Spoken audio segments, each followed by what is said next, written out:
Hi. So I'm at this actual box is a box where I do store some wood in, but I happen to use it as a sanding table outside in nice weather. It's nicely ventilated, and I've got these rubber mats on the top that stop all the vibration from happening. That's really helpful as well. What I'm going to start to do is I'm going to start to use this very aggressive um, sanding. What is this? It's rotary sandpaper. And what I've done is I just unclip this clip. This sandpaper comes right off like this. Okay, this happens to be an 80 grit um, piece of sandpaper. What done is I've gone out and I bought some more 80 grit, so I'll be using that quite a bit. And it takes off a lot of wood too. But in order to get all the initial glue off, I did buy this 50 grit paper, and I'm going to try it first. Um, and this is the wood. You can see this is the bottom of the wood, and there's a lot of glue on here which I want to get off. So I'm going to try this 50 grit paper and see how it works first. If it's taking too much off, then I'm certainly going to go back to the 80 grit paper and see how that works.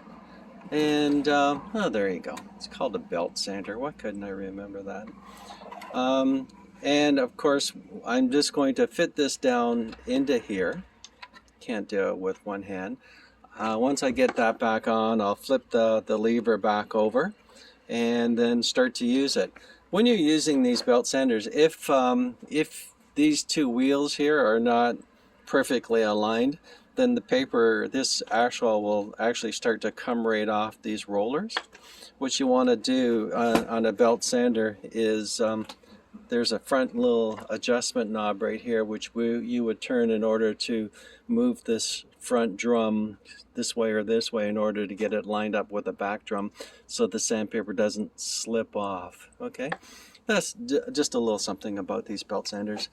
Also, it's a very aggressive sander. Don't hold it in one place too long. Don't put your fingers close to it.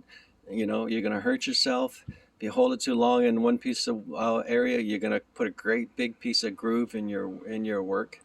Other little tip for you is get yourself a little wee piece of rubber, whatever this stuff is. They sell it in the store, and your sandpaper is going to get a lot of accumulated gunk in it while it's running, but it doesn't mean the sandpaper is bad yet. So what you do is while the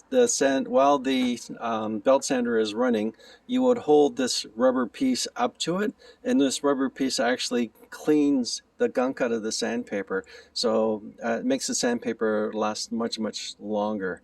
It's quite a useful little thing. It's almost like it's very rubbery. It's like the bottom of some shoes sometimes. So get yourself one of those as well. So, and of course, there's my M95 mask, and there is my ear protection. I'm going to put this 50 grit sandpaper onto my belt sander, and I'm going to start to get all this rust off my one board here.